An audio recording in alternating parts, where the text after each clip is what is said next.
샬롬, 우리는 하나님 앞에 언제나 죄인입니다. 하지만 하나님께서 예수 그리스도의 십자가를 통해 우리의 모든 죄를 해결하셨습니다. 우리는 그 사랑을 믿으며 오늘도 살아갑니다. 오늘 사랑하는 자녀인 우리에게 주시는 하나님의 말씀은 역대하 33장 말씀입니다. 제 33장.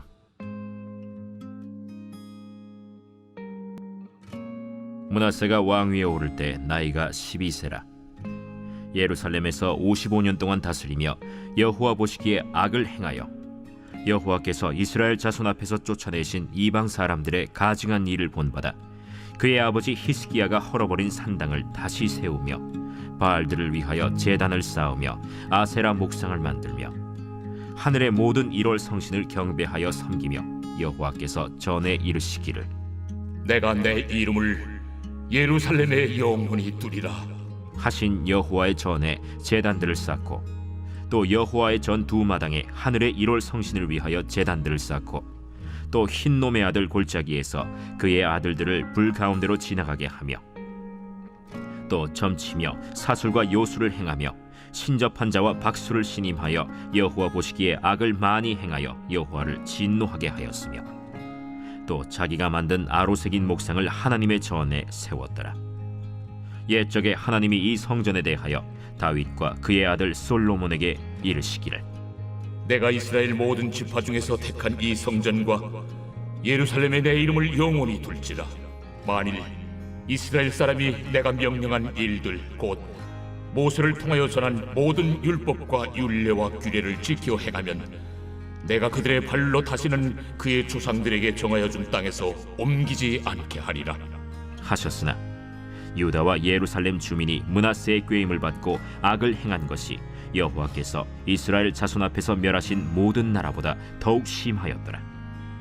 여호와께서 므낫세와 그의 백성에게 이르셨으나 그들이 듣지 아니하므로 여호와께서 아수르 왕의 군대 지휘관들이 와서 치게 하시매 그들이 므낫세를 사로잡고 쇠사슬로 결박하여 바벨론으로 끌고 간지라. 그가 환난을 당하여 그의 하나님 여호와께 간구하고 그의 조상들의 하나님 앞에 크게 겸손하여 기도하였으므로 하나님이 그의 기도를 받으시며 그의 간구를 들으시사 그가 예루살렘에 돌아와서 다시 왕위에 앉게 하시매 므낫세가 그제서야 여호와께서 하나님이신 줄을 알았더라. 그 후에 다윗성 밖 기혼 서쪽 골짜기 안에 외성을 쌓되 어문 어기까지 이르러 오벨을 둘러 매우 높이 쌓고 또 유다 모든 견고한 성읍에 군대 지휘관을 두며 이방 신들과 여호와의 전의 우상을 제거하며 여호와의 전을 건축한 사내와 예루살렘에 쌓은 모든 제단들을 다 성 밖에 던지고 여호와의 제단을 보수하고 화목제와 감사제를 그 제단 위에 드리고 유다를 명령하여 이스라엘 하나님 여호와를 섬기라 하매 백성이 그의 하나님 여호와께만 제사를 드렸으나 아직도 산당에서 제사를 드렸더라. 므낫세의 남은 사적과 그가 하나님께 한 기도와 선견자가 이스라엘 하나님 여호와의 이름으로 권한 말씀은 모두 이스라엘 왕들의 행장에 기록되었고 또 그의 기도와 그의 기도를 들으신 것과 그의 모든 죄와 허물과 겸손하기 전에 산당을 세운 곳과 아세라 목상과 우상을 세운 곳들이 다 호세의 사기에 기록되니라. 므낫세가 그의 열조와 함께 누움에 그의 궁에 장사되고 그의 아들 아몬이 대신하여 왕이 되니라. 아몬이 왕위에 오를 때 나이가 22세라. 예루살렘에서 2년 동안 다스리며 그의 아버지 므낫세의 행함같이 여호와 보시기에 악을 행하여 아몬이 그의 아버지 므낫세가 만든 아로새긴 모든 우상에게 제사하여 섬겼으며 이 아몬이 그의 아버지 므낫세가 스스로 겸손함같이 여호와 앞에서 스스로 겸손하지 아니하고 더욱 범죄하더니 그의 신하가 반역하여 왕을 궁중에서 죽이매 백성들이 아몬 왕을 반역한 사람들을 다 죽이고 그의 아들 요시야를 대신하여 왕으로 삼으니라. 므낫세 왕은 하나님 보시기에 악한 왕이었습니다. 므낫세는 여호와 하나님을 의지하지 않고 떠났습니다. 므낫세 아버지 히스기야 왕이 헐어버린 산당을 다시 세우고 바알과 아세라뿐 아니라 하늘의 모든 1월 성신을 섬겼으며 더 나아가 하나님께서 자기 이름을 두시려고 세우신 성전에 우상을 위한 제단을 세웠습니다.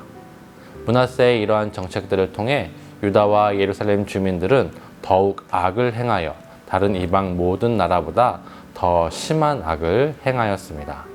열왕기는 유다의 멸망에 핵심적인 역할을 한 것이 바로 이 므낫세였다라고 말합니다. 열왕기하 21장 13절입니다.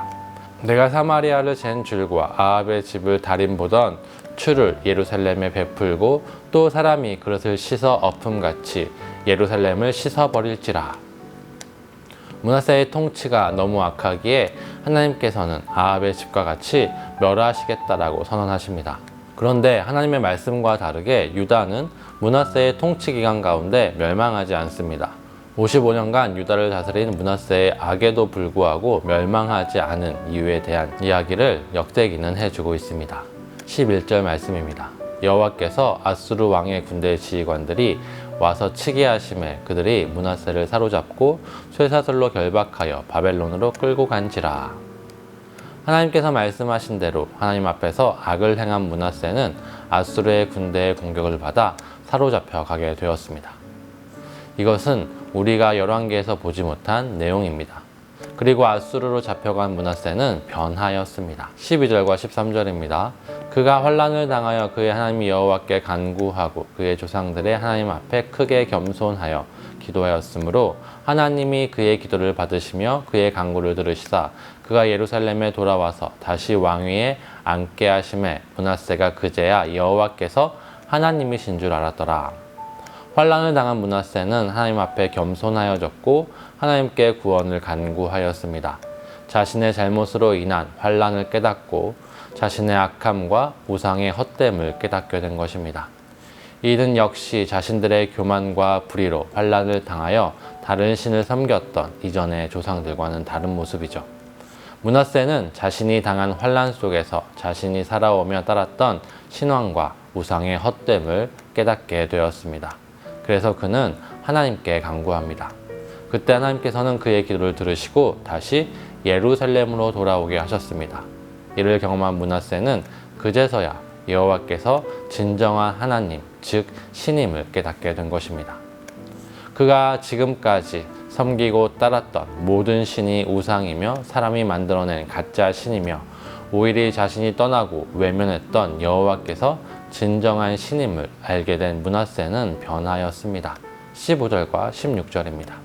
이방 신들과 여호와의 전의 우상을 제거하며 여호와의 전을 건축한 사내와 예루살렘에 쌓은 모든 제단을 다 성 밖에 던지고 여호와의 제단을 보수하고 화목제와 감사제를 그 제단 위에 드리고 유다를 명령하여 이스라엘 하나님 여호와를 섬기라 하매 므낫세는 모든 우상들을 제거하고 여호와의 성전에 있는 모든 제단들을 철거하였으며 성전에 있는 여호와의 제단을 보수하며 하나님께 제사를 드리게 하였고 모든 유다 백성들로 하여금 여호와를 섬기라 명령하였습니다. 다시 유다 백성들은 우상이 아닌 여호와 하나님을 섬겼습니다.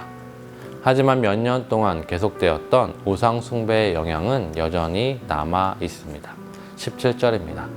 백성이 그의 하나님 여호와께만 제사를 드렸으나 아직도 산당에서 제사를 드렸더라.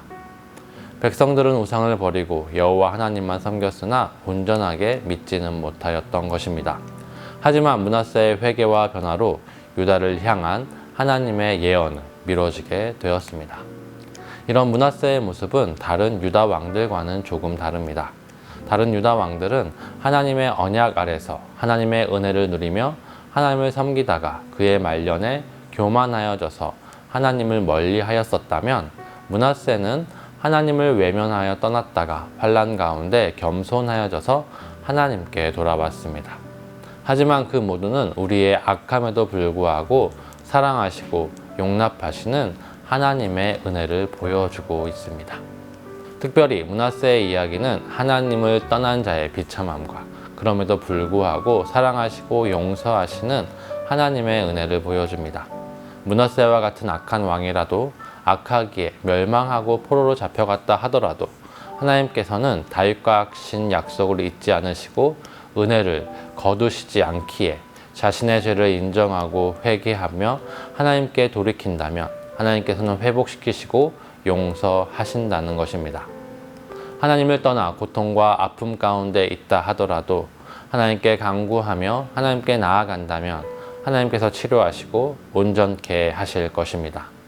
우리가 죄로 말미암아 고통받고 고난 가운데 있을지라도 우리가 하나님의 사랑과 은혜를 기억하며 간구한다면, 그를 의지한다면 하나님께서는 하늘 끝에서라도 그 기도를 들으시고 우리를 용납하시고 우리의 기도에 응답하실 것입니다.